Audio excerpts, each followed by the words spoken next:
Алешнет вести. Падна одлуката за покачување на цената на водата во Берово за 25%.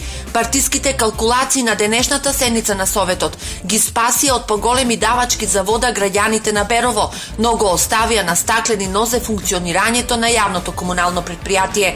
Мнозинството предводено од СДСМ не даде зелено светло за покачување на цената на водата за 7 денари, но и советниците од владеачката ВМРО ДПМН гласаа воздржано. Беровци понатаму ќе плаќаат по 28 денари за кубик потрошена вода. Знаеме дека имате превработеност. Апелирахме неколку пати да не се зголемува вработувањето, меѓутоа вие и по налог, не знам на ваша партија или на владата, примахте и 7 вработени преку лотарија. Да собереме еден советник, ресорен директор од тие села, да им кажеме на светот дека ќе покачи водата, да почнеме со 10%, па со 10, па со 15 на крај да заврши.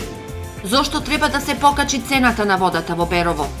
Приходите на јавното комунално предпријатие изнесуваат негде околу 2 милиона и 400, а потребните трошоци се приближно веќе 3 милиони.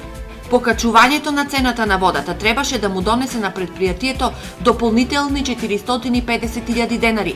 Според градоначалникот Наџински, одлуката на социјалдемократите е срамна и популистичка. Вие правите една многу лоша или нечкина услуга на сите граѓани кои го користат регионалниот водовод. Од причина што диспаритетот во цена која се појавува при производството на 1 метар кубен чиста вода ги прави реално загубите во јавното комунално предпријатие. Сепак граѓаните не сакаат покачување на цената на водата. Не треба да се покачи. Нити е квалитетно и не треба. По моje мислење ништо да не се покачува. Зошто? Оти нема плахи. Аз за водата сам борчлија. Ама оти водата е ефтина е. Разбираш? Ама туа многу социјалци имаме. Во предпријатието работат 84 вработени, а тие не зеле плата 3 месеци.